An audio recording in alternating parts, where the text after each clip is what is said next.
All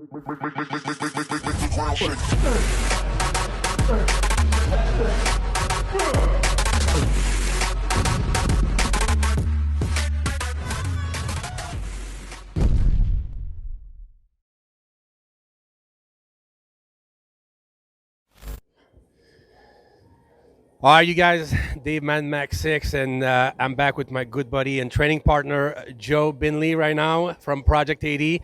And we are in a new location, you guys. The gyms are reopened finally in Cali, and we're at Dave Fisher's Powerhouse in Torrance. And I don't know if you can hear the music in the background. I'm hoping not, but it's like a nightclub in here. It's pretty cool. Very, very cool. So we're going to do a little new segment on diet today. It's been a long time since we got a chance to talk to Joe. And then we're gonna do some training afterwards, which we're not gonna film. But I wanted Joe to talk to you guys today because we've been training together for like, I would say a good 10, 12 weeks now, about. Yeah.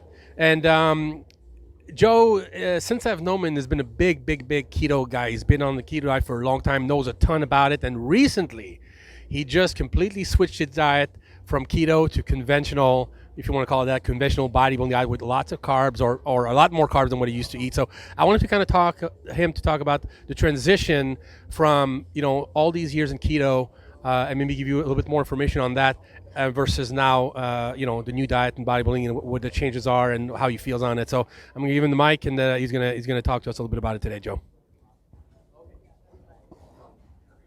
Thanks for the intro, Dave. So, yeah, it's quite a drastic change. Essentially, I've worked with and prepped athletes on low-carb ketogenic diets going way back to like 2010, 2011. I really haven't had carbohydrates for 5 straight years. I think I had like a 2 or 3 week intervention when I just wanted to do an experiment where I only ate fruit. That was I've done every type of experiment I've done. But I think I wanted to discuss a little bit more about the keto aspect of things today and then transitioning over and as to why I transitioned over recently, but also into some of the depth that I've gone into, because keto is just a broad term used for many different types of approaching a low-carb, high-fat diet with different ratios, but I even delve down into specific types of fat way more than anybody else has. And there's only really one guy this last week who came out and started talking about uses of specific fatty acids and hacking the diet to make it very much structured in favor of one type of fatty acid. So I've been doing this for a long time, and I honestly think I've learned pretty much everything there is to learn at this given point with the research that's out there. So we'll start off by covering the typical ketogenic diet is used by people to get in shape. So at the end of the day, people get carried away with diet approaches because a keto diet can cause inflammation, a keto diet can cause insulin resistance, but it's mediated by the exposure to a surplus of energy. And that's where we see the real issue with metabolic syndrome in the general population, but also as we get with bodybuilders starting to get metabolic syndrome, type 1, type 2 diabetes, when they're in a prolonged off season or they're just not competing for a long time without a diet. It's the chronic exposure to an excess of energy that the cells become resistant to energy uptake. That can be done with any fuel substrate. It's just that the most common in society that we see currently is a mixture of carbohydrates and fats.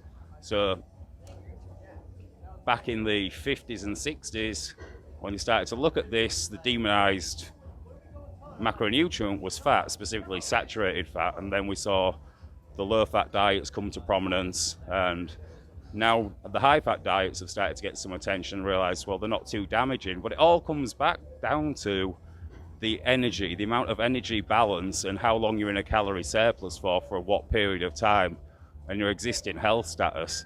And I really want to underline that point, because people who argue for X type of diet, look, I've done carnivore, I've done targeted keto, I've done carb backloading, I've done cyclical keto, I've done medical keto, I've done standard keto, I've done raw carnivore, and raw carnivore is just eating raw meat. And Dave, you can overlay some pictures in here.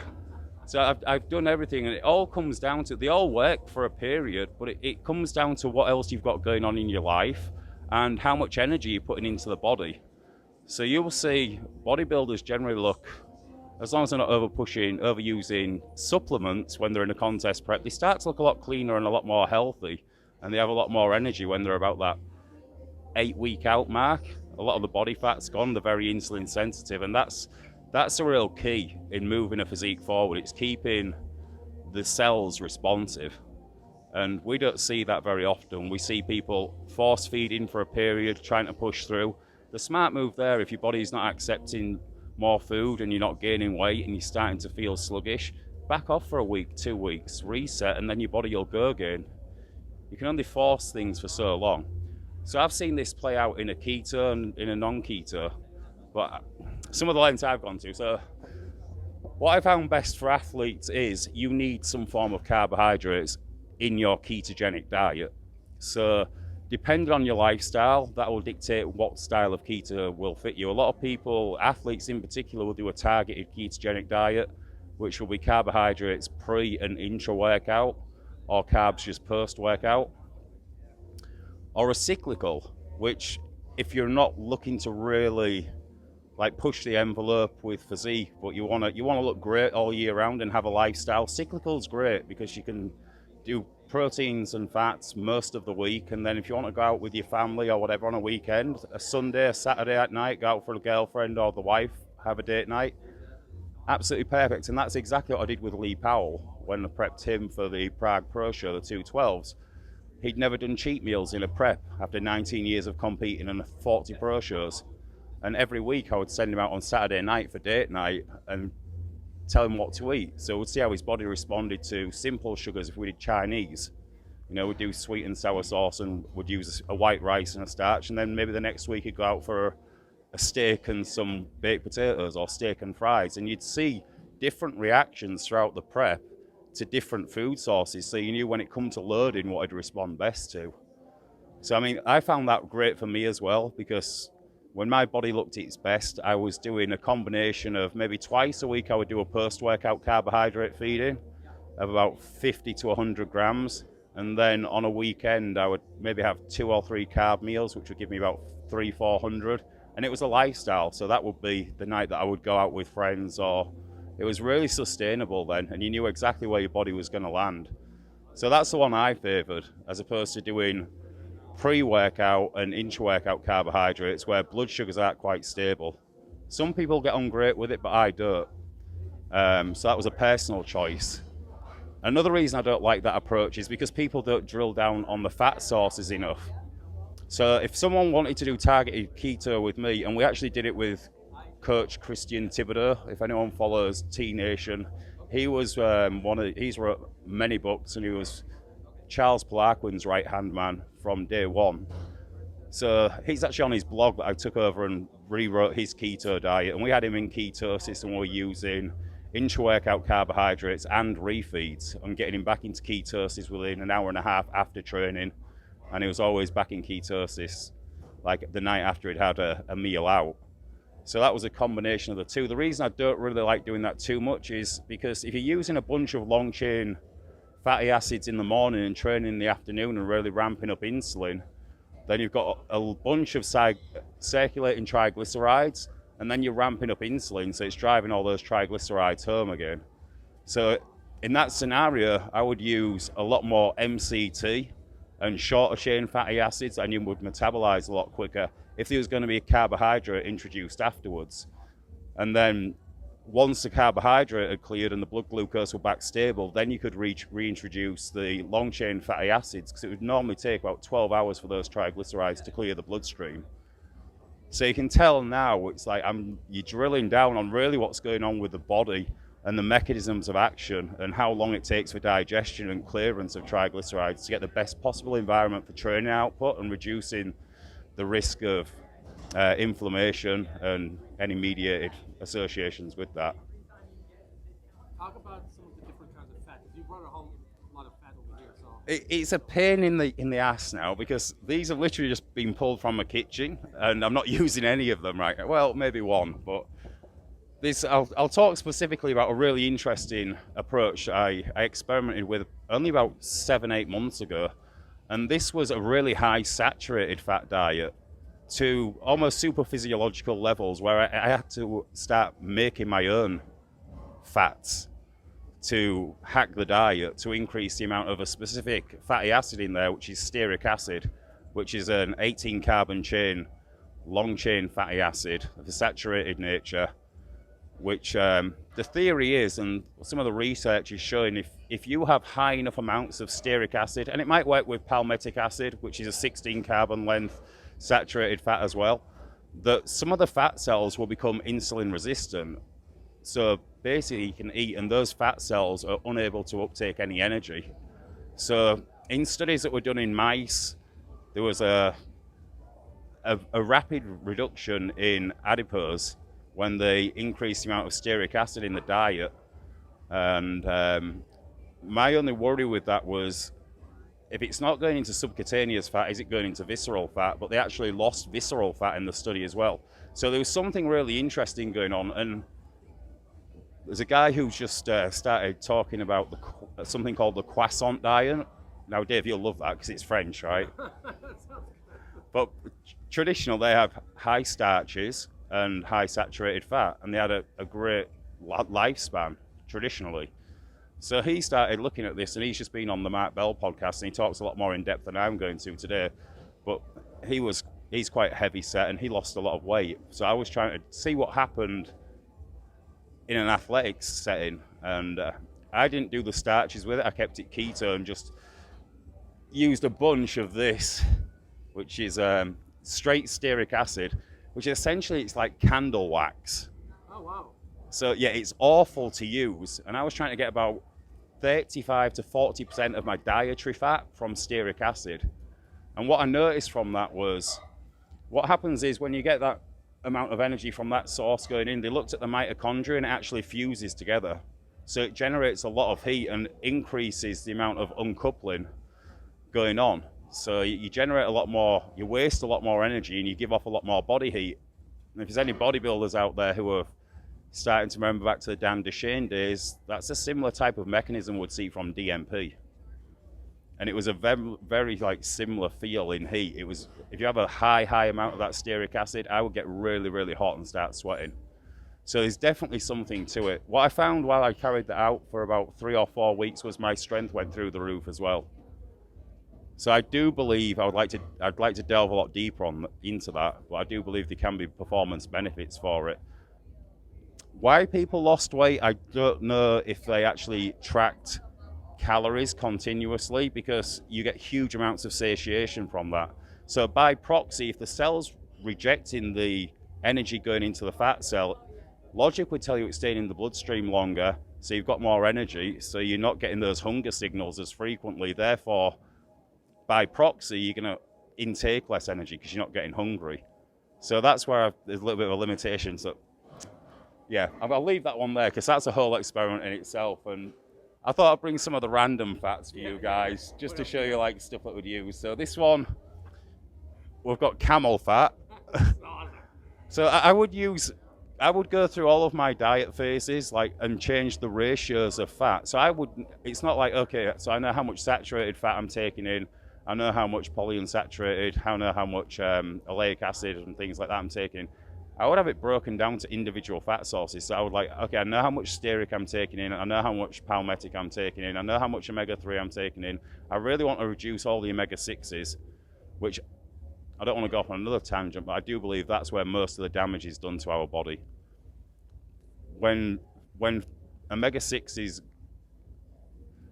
go rancid and when they're in the body, they create so much damage to cells. And I think once our cells are damaged over time, which we always see omega-6s in processed foods, and what do bodybuilders do? The two things that I've talked about, they'll have high calories, and then you've got these fats that go rancid.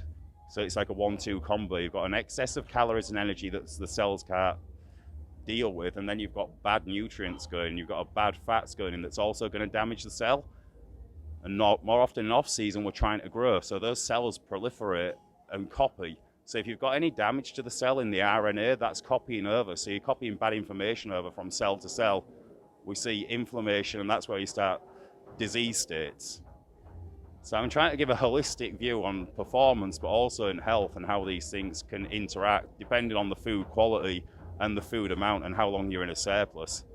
So I roll my eyes when I see a lot of prep coaches use it in the calorie surplus in the off season, using things like high fructose corn syrup or just smoothies, a bunch of fructose, which the cells is really fast energy, and the governor on the cell.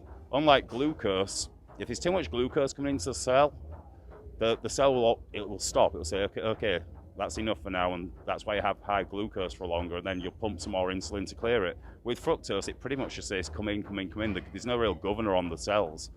So that's where you get a lot of damage from fructose, and no one really pieces that together. Because when glucose comes in, your body has to spend a little energy before it can create the ATP. So if you get a high amount of glucose, you get that dip in energy. It just goes, okay, we're on shutdown, hold off while we create the ATP, and then it'll shuttle some more in. Anyway, that's getting off keto. What else you got? Yeah, I know. Butters are always quite successful. I found this was much better, so that's goat's butter.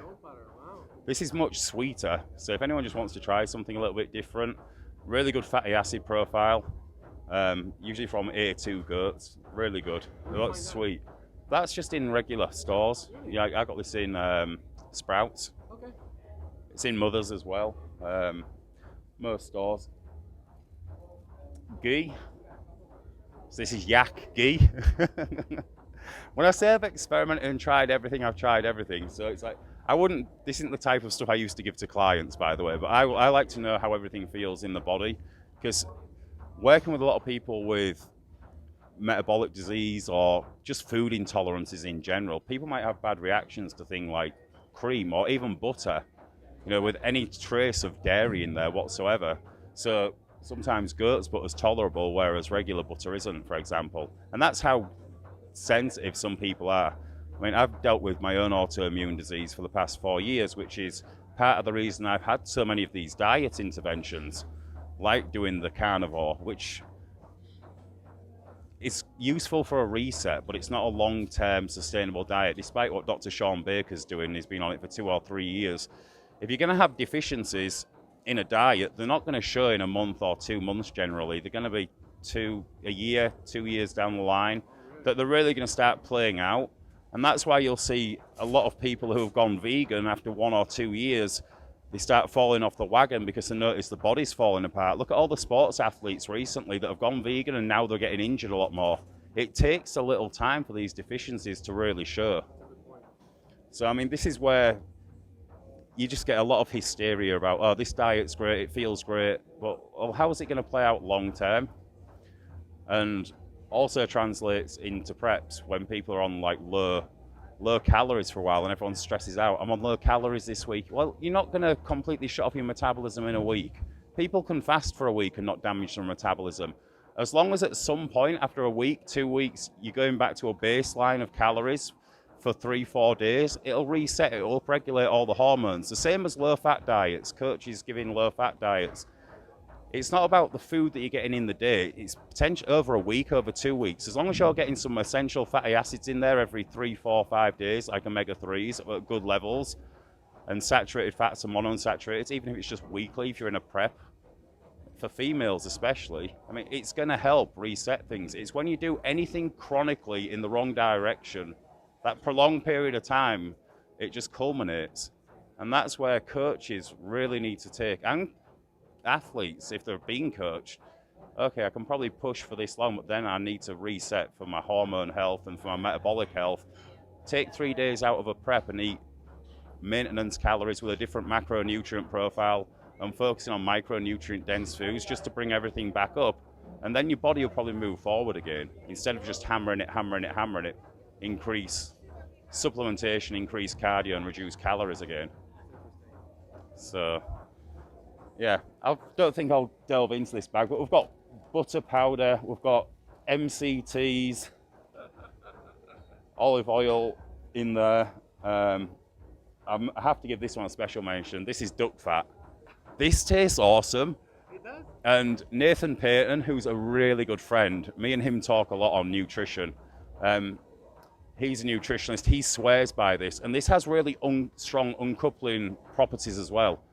So we first noticed this about 6 months ago together when we were talking. I was like, Nathan, I'm using this duck fat, 2 tablespoons, and I'm getting really hot. Like, I'd send him pictures. I was like, sweat dripping off me 30 minutes later.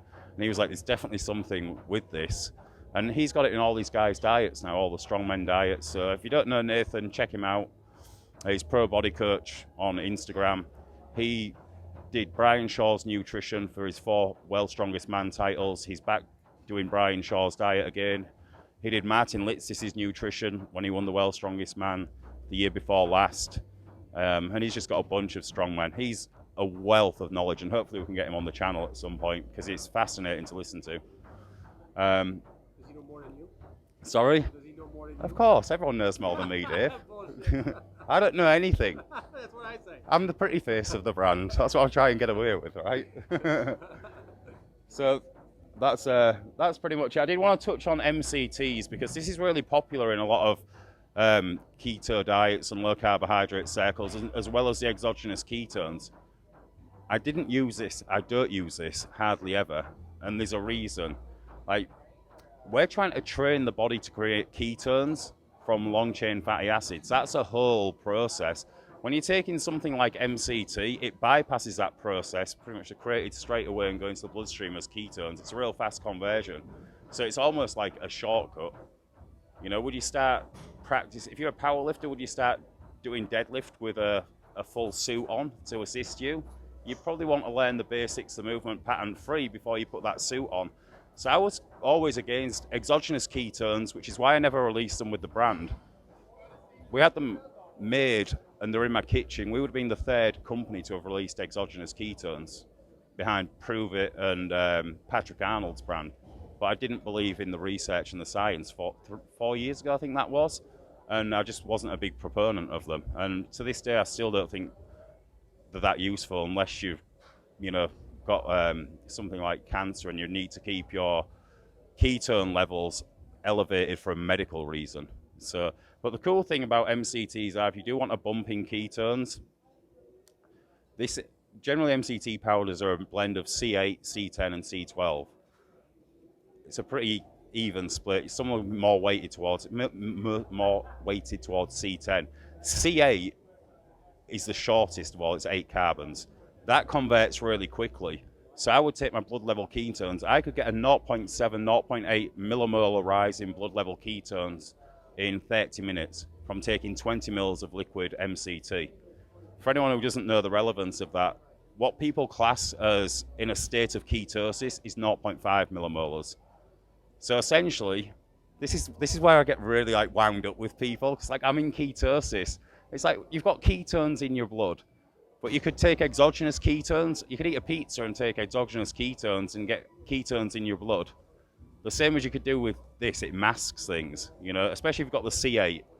You could have some fries and then take 30 mils of C8 MCTs and you've got ketones in your blood. Hey, I'm in ketosis. That's wonderful. It isn't the same, but this is the type of thing that goes on and it creates misunderstandings. It's all about the metabolic state and how quickly you can get back in there. So that's a little bit of a backstory, and I mean a really brief overview of some of the stuff that I've done over the last 5 years, and nobody has done this, not in a trained state. Like some of these things, like the stearic acid thing, a couple of people have done who are obese, but when you put that in a training environment, it's completely different. So I was going to give a summary on the ketogenic approach. It's great for a reset. It's a great diet phase, and you can hold it out and make it a lifestyle, but you do need to get some glucose in every so often. And if your goal is hypertrophy and your bodybuilding training with volume, it's not going to be the best unless you're having more regular carbohydrate feeds. And you've seen this with me, Dave, like the last 3 weeks, the amount of volume that I've got out compared to before. If you're a power and strength athlete, I didn't lose strength. I got stronger at some points, but that's always in the 3 to 6 rep ranges. As soon as you get into 8, 10 to 12s and you're trying to do 3, 4, 5 sets per exercise, doing 4 or 5 sets four or five exercises per workout, you're tanked. And your body's looking then to create glucose because you've pretty much exhausted most of your glycogen stores in that muscle group. Your connection starts to go. So then you're stressing your body to start producing its own glucose, which can be done from conversion of amino acids, which is a long process, but your liver's going to dump some glucose more often than not. And what I found play out again, and to reiterate what I just said about the vegan diets and any diet, after about 18 months, 2 years, I mean, I was feeling great and my body was responding. I looked really good actually, without a great deal of effort, about 12 to 18 months in. I got to about 2 years and things just started to drop off. You know, like my adrenal fatigue and then my autoimmune symptoms started to flare up a little bit. And that was half through my lifestyle, you know, the hours I keep and the stress with the business, but no sleep, too many stimulants. But a lot of it was because of this, because it's taxing the system in the same way that I would be doing to stimulate, you know, mental cognition and like my adrenal glands with the caffeine. So I can't wait for our next talk until you actually talk about what it's like to actually train with carbs and have a bodybuilding. yeah, I do want to say something about amino acids because this is something I did with athletes a long time. It makes a huge difference. If you're in a low carbohydrate state, and even if you've got carbohydrates in your diet but you're dieting, make sure you get 10 to 15 grams of essential amino acids in your bloodstream 15 minutes before you train, and do the same again intra-workout. You'll thank me later. You can train much better. You get a lot more endurance out of it. And that'll be the one period I think that everybody neglects, especially in the keto community, because that's not going to be kicking you out of ketosis, taking essential amino acids. All right, Big Joe. Thank you so much, my friend. No worries.